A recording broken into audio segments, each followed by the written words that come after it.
But delighted to say that I am rejoined here on Luck on Sunday, because he came in once last season, by a man who I wanted to delve deeper into, because he's had such an interesting life and story. He started off as a general practitioner after graduating from Cambridge and turned his attention to a very successful healthcare business from which he was chief executive for many years. He is now stepped slightly sideways to be chairman of that company, which has afforded him more time to train racehorses. And why not? Because what began as a hobby, and very much a hobby, training just a dozen horses or so, has now burgeoned. Not to the extent that he's got 100 plus horses, maybe 40 or 50.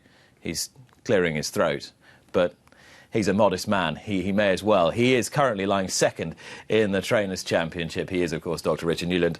Richard, good morning. Nick, good morning to you too. And I said it did genuinely start as a hobby, this, didn't it? Absolutely it did.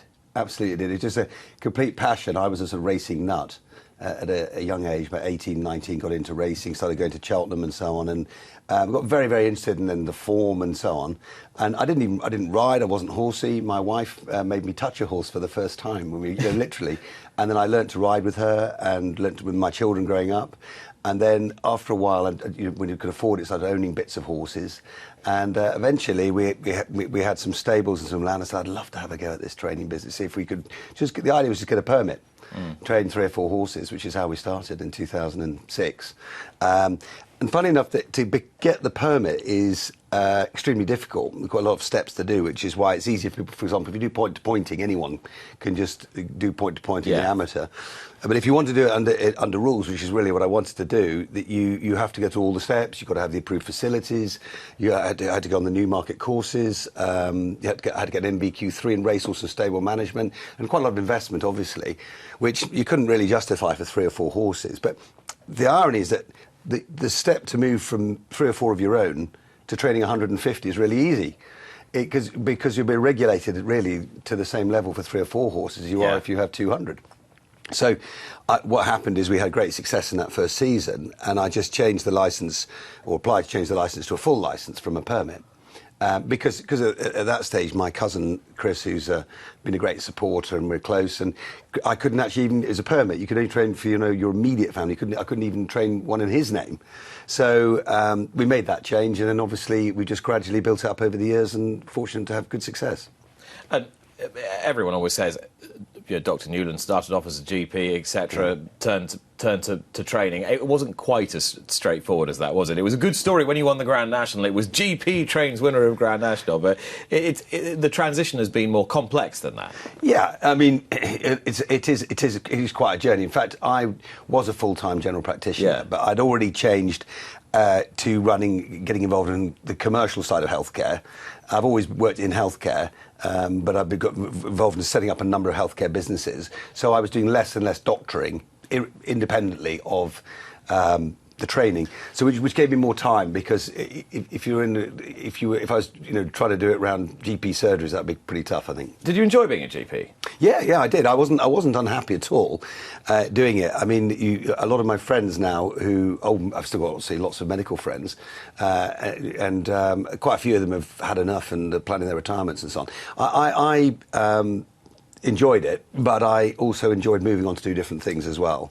And I suppose my forte has been sort of in the more commercial side, setting things up, setting businesses up, and with teams of people and so on. Because am I right, you had an idea when you were a GP, you realised there was a deficiency in the nursing home sector, essentially, in the care home sector, and people making difficult decisions about where their loved ones would go if they needed to have full-time residential care. Yeah, I suppose CHS Healthcare, which is where I'm chairman of now, which is my sort of, I guess, biggest business, although I've been involved in other things too, set it up with one person in 2006 to help people choose nursing homes and care homes and so on. We employ over 300 today, and we have an investor who bought a third of the company January 18, which has made a big difference to us and to Laura, my wife, and I, and we've invested some of that money in terms of building this new yard we're in now, and so on. So, I mean, I'm very proud of that. I mean, it's an incredible success story. Obviously, nothing to do with racing. Yeah. But just reading about it sort of struck me as that you're somebody with that restless mind, that even when you were a very busy doctor, you were thinking about well, what's wrong there? What can I do to help that? How could I make this a success? How is there a gap there in the market that I can exploit? Is that you as a person? Yes, and also, I suppose I was quite driven to achieve, and I think if you want to be successful commercially, you've got to seek to do it. I specifically knew that I wanted to set something up, so I was then looking for the opportunities, and then if you start looking, you might find them, and then, but also as anyone who's worked in business knows that the idea is only a small part of it, really. Good to have a nice idea, but it's not about just finding a magical idea. It's about actually executing, putting the team together, working with it, and you start often in these business ideas, you start thinking, you're going to make all your money doing this, but actually a little while later you're doing that, but you've got to be in it to win it. What's been the most successful venture that you've undertaken? Was it the care home venture or something subsequent? Probably that. Set up an anorexia centre, which became the largest independent inpatient treatment unit for young people with anorexia in the country, with a CQC, Care Quality Commission regulator, our regulator's assessment of outstanding, which is quite unusual in that sector. But that business has been sold now, and still doing well. I'm pleased to report. And do you take greater satisfaction from something where you can meaningfully see the results, see the fruits of the labour that your team have put in? I love setting things up. We all love success, but I love working with teams of people. Recruiting teams of people. My secret weapon really in business is that I'm lucky that my wife is a brilliant HR specialist, particularly in recruitment, doing psychometric interviews and so on. And all my business has been pretty people rich, a lot of people. And the key thing is to get the right people in your team if you can, and then look after them well and work with them. And actually, it's no different with the racing. In the sense, I'm lucky I've got a great assistant trainer, Rod Trow, who works part-time in the racing, but we're great mates, really, and we share up some of the responsibilities. But I've recruited recently a new yard manager, Wayne Jones, who's a fantastic asset now as we've got bigger, new secretary, and the same. We also do telephone psychometric interviews, and some of the staff that come and join us as stable lads and lasses. That is interesting, and I would imagine there aren't too many trainers who would deploy HR methods from outside the industry to the systems within it. I'm going to say, would you advocate that more people operate along those lines? But I imagine the answer would be no. I want to do it all myself. Well, I just say, look, we're just using that. We're lucky enough in the sense that we got those commercial skills, Laura and I, between us, so that we're going to try and use them to get the best team we can. So, other people have other strengths that they no doubt bring to the table. And when you began training under a permit, I mean, you had instant and high-profile success. Overstrand won the big hurdle over Christmas time at Sandown Park, was then the William Hill handicap hurdle, which was a big race in those days, and Burnt Oak Boy in the Coral Cup in the same season was just ridiculously impressive. He'd won a prep race for you, and you'd taken him from a zero who'd lost his last 33 races to a Cheltenham Festival hero, and everyone's saying, well, how is this guy doing this? So what was the secret to your success early? Well, first of all, we didn't know what to expect. So when I had our first run, I had a little horse called Excellence, who I'd owned, and Philip Hobbs had trained him. And he lost his way a little bit, having been very successful. Philip won 10 races with him. And when we got him and ran the first, I do remember thinking, genuinely, I must run this horse quickly, because while Philip's training is still in him, because we didn't know what was going to happen. So it was wonderfully exciting to see how it did happen. But I guess one thing that hasn't changed for me is that the two horses you mentioned, Overstrand and Burnt Oak Boy, have both shown good ability, but they both kind of lost their way. And we identified them as horses that would be interesting buys, that we know that the raw ability is there. Have they lost it forever, or could it come back? And both of them fitted that bracket. So they were both £10,000 purchases, and they both went over 100,000 in their first season. So and that gives you confidence to start we're doing something right here. So presumably, or I can presume, that these were two horses who came to you with physical ailments or aches and pains or something you had to iron out. Did anything manifest itself, obviously, or not? No, I wouldn't say it was that particularly. I just think they both went through the sale ring, I think they were just in yards that weren't doing particularly well at the time, but actually they were showing glimmers of ability within it, which is really, I guess, what I'm looking for. Because, you know, so they weren't actually running terribly, but they were just weren't not running to the level that they had been. And of course, the lucky thing is, if you do get a horse and turn around like that, it's probably well handicapped as well. So, and if you put all that together, it may not work, but if it does work, you can get an affordable horse, well handicapped, capable of a good standard. You obviously have to get them mentally in the right place, and you've said that you free range train, and you give them a lot of time out, which a lot of trainers say. In fairness, is that something you still go by? Absolutely, we do. Believe it quite passionately that it's not just we get them super fit, we hope, but at the same time we have a lot of turnout, and we've just, as you know, moved to this new yard. We've got 120 acres there. A lot of time's been spent building. We've got paddocks now scattered all around, so that all these horses are turned out in pairs most of the day when they're not whizzing up the gallops. And what in your learning or your background informed you to do that? What made you think this is the way I should do this? I mean, I suppose what happened is you know, that's the way we'd always treated horses anyway. So before doing the racing, when it's your hunter or your eventer or whatever, most people would want to turn their horses out. It's natural for a horse to graze. It's natural for a horse to be turned out. So my sort of rationale is start from the basis that a racehorse is a horse and try and treat that horse well. However, over time, I've become more convinced that it's a big contributor to improving a horse, turning the horse round.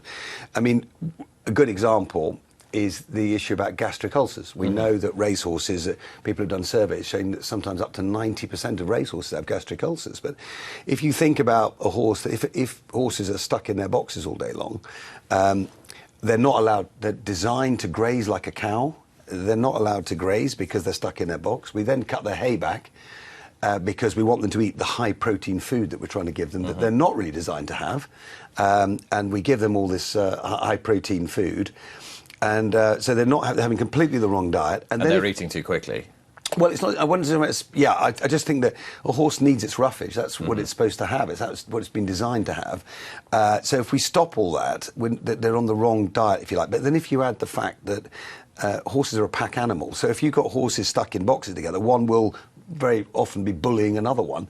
So if you put a sort of boarding school type assessment, this little lad being bullied in the corner on the wrong diet, not really a surprise that they start getting ulcers and feeling pretty miserable. So our way of dealing with that is turnout. Let them graze. Let them graze. And so we're not, and some people would worry about, they're going to have too much and they're not at the feed. It doesn't seem to be a problem to us at all. You know, they feed well. We don't have problems with them not eating their high protein food. But I'm sure that the well-being factor from turning these horses out is a big part of turning these horses round.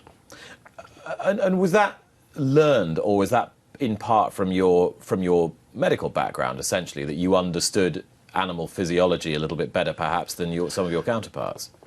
Yeah, well, I suppose I would say learned. I think it's part. We adopted a method that has worked for us, and we've not deserted it. But equally, you do tweak things, you change things, and training methods and things. And I suppose I'd certainly be someone who would challenge assumptions. I mean, one thing I've said, a lot of things in if you come from a medical background, everyone's obsessed about what's the evidence base for this. Where's the actual evidence? And I know when you're talking later on to Huey, that discussion will probably come out.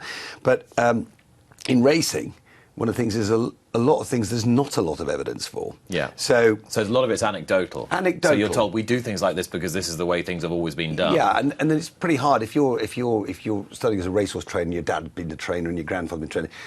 No, son, you do it this way. We've always done it this way. It's quite hard to sort of rip it up and start again, or blank sheet of paper. I'm lucky that I've come in with a complete blank sheet of paper, in a sense of, and didn't have that background. In some ways, that's can be an advantage. Has anyone ever likened you to Martin Pipe? Well, I've heard people say that, but that is, to me, the most hugest form of flattery possible, because Martin, who got a lot of grief at the time when he was training, but absolutely changed racehorse training. I don't think there's any doubt about that. Was phenomenally successful, and I'm a huge admirer. The reason I say that is because any reading you do about Martin, any time you talk with him, and have done over the last couple of decades, it's his thirst for knowledge. It's his quest to know more about the horse and how to get the best out of the horse, and that very much shines through in what you're saying. Yeah, and I think if Martin Pipe had not been a horse race trainer, he would have been very successful in whatever he did. Yeah, because he's applying the skills to what he's doing, and he'd have just applied it to something different. But obviously hugely effective in doing it in racing. Have you always been imbued with a "I will succeed no matter what" mindset? I don't think of it in those terms, but I think I am a fairly driven, competitive individual. So I wouldn't be happy not doing well, if you like.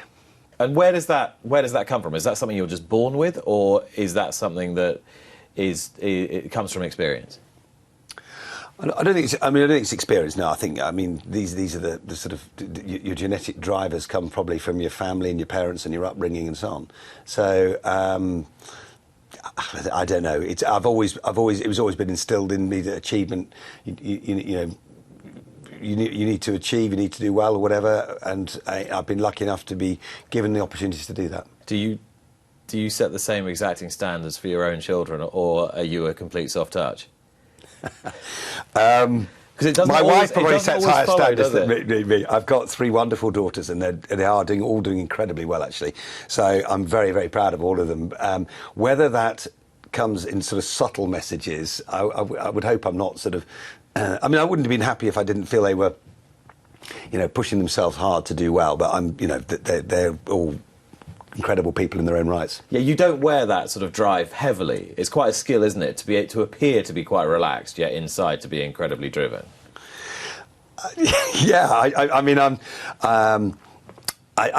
Drive is an interesting thing, isn't it?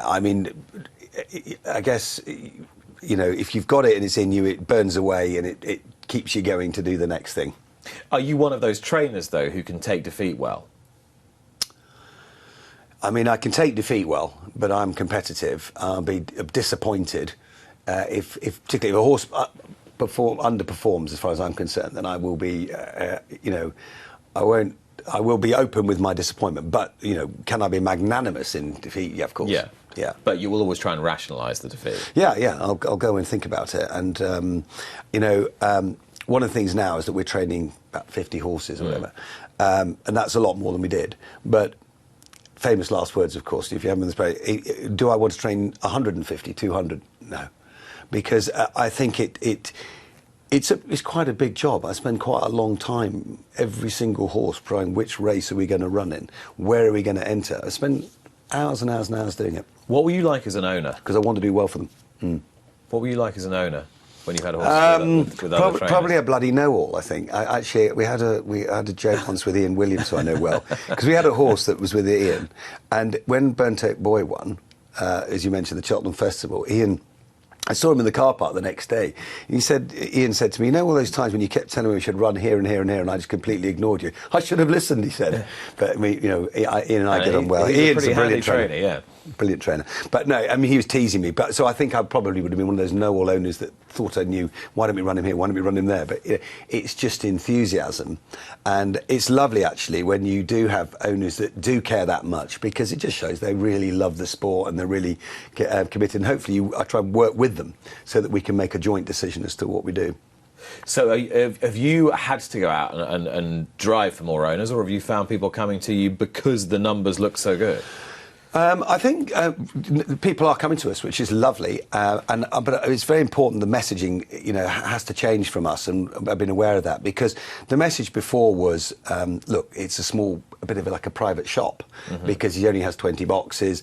We've been lucky that really all our boxes have been full for years now, and we've been juggling horses, but by expanding the number of boxes now, it gives us the opportunity to take more more horses, and so I think people are realising now, hopefully, that we're a full open licensed yard like everybody else, and my principal job now is as a racehorse trainer. It's not as a business guy. How does that make you feel? Getting used to it, yeah, and it feels good. I mean, it's but equally, the thing about racing, unlike all those other things, is I can go to work in the healthcare business, and I could have a rubbish day and be a poor day, and nobody knows about it. In racehorse training, it's results, and everybody knows about it, and they know when you walk into the local post office and somebody you don't even know says, "Ooh, we're having a tough time now," or "Oh, it's going well." It's lovely when it's going well, but I think a lot of trainers feel the pressure that this is a results business, and so. It's slightly different. Well, your results have been exceptional in the last few seasons, and the most striking thing, I think, is the strike rate, which continues to climb up from 2015, 19, 21, 23, 24, 26. As you increase runners, increase the capacity of your stable. To maintain a strike rate is one thing, but to increase it is quite another thing. How important to you is that right-hand column? It is important. It will go down a bit through the winter period, and that's just the nature of the horses we're training. So we do as much in the summer as we do in the winter. And the nature of the competition that's coming out against you. The nature of the competition obviously goes up. But also then, if you're a yard of our size, some of the winter horses are being prepared for Cheltenham or big races, which are devilishly difficult to win. But obviously we like to have a go if we can. So inevitably we'll have less runners probably in the winter, slightly less runners in the winter than the summer, and inevitably I think that percentage will go down a bit when we're targeting bigger races.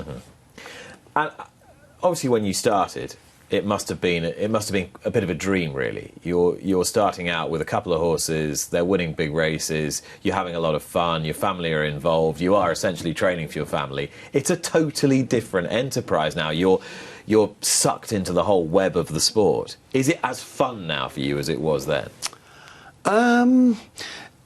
Yeah, I still get a lot of fun from it. I still enjoy it, and I love, actually, we've got a whole variety of different owners. I'm very lucky now that Simon Munir and Isaac Swade have sent me a couple of horses, which again.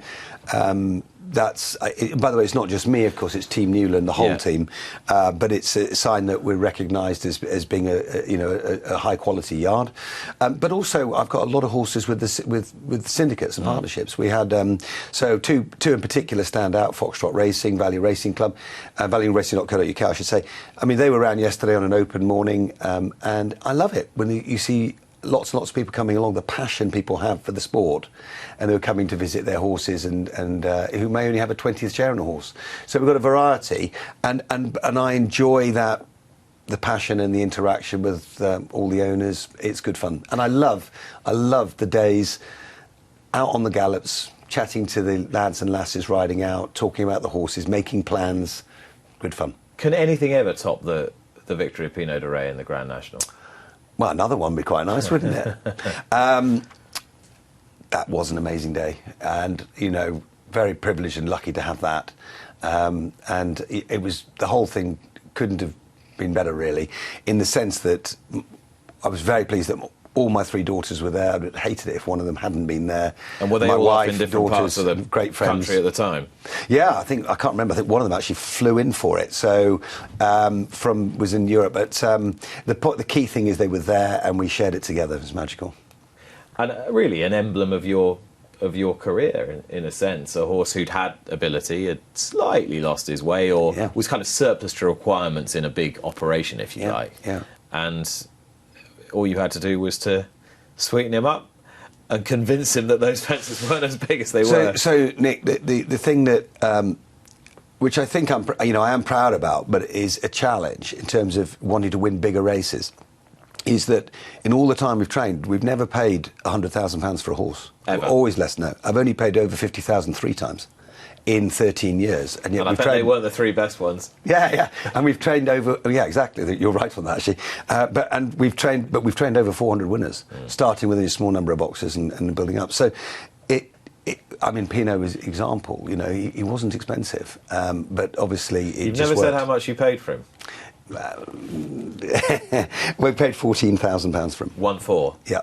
My word. You got it out of me now. 10 months, 10 months earlier, yeah. I just think of some of the... Anyway, never mind. 14,000, that's tremendous. So how? Yeah. How did that... Well, because he was a 10-year-old. Yeah. But there's a great story about it, because Barry... Connell. Barry Connell sold him.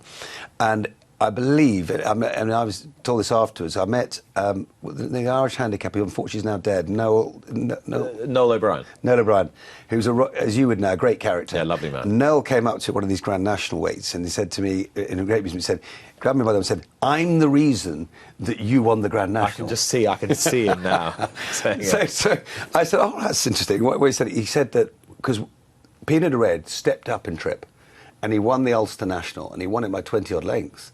And rightly, as it turns out, Noel put Pinot's handicap right up, and Barry was not impressed and happy. He said, this horse can never win again in Ireland, and he has to go to England now, because he can't win off that handicap mark. So he sold him, and that's when I was lucky enough to pick him up. Wow. He was 10 years old. A lot of people wouldn't buy a 10-year-old.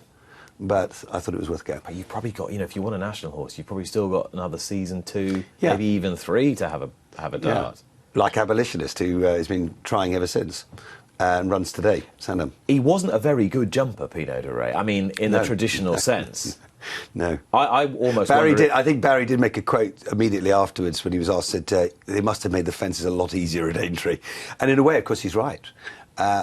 But they have made the fences easier and more forgiving. On the other hand, you've got to stay even better. You have. Because it's a flat-out gallop, and well, a horse like Tiger Roll has shown, what's required. And he still did make a couple of interesting errors. I mean, it was a brilliant ride from Leighton Aspel. I mean, that I thought, anyway. It was a superb ride from Leighton Aspel. Sorry, Leighton obviously wasn't our normal regular jockey, but he had ridden for me a little bit that year. But his ride was absolutely superb. A true horseman, slipping his reins, showing all that. He was brilliant. Well, that was a career highlight. I know you're going to stay with us. We're going to take a short pause, but for the moment, Dr. Richard Newland, thank you very much indeed. Thank you, Nick. Subscribe to Racing TV to be notified when more Luck on Sunday videos are appearing online. And don't forget to join me for the show every Sunday morning from 9 o'clock with the best guests.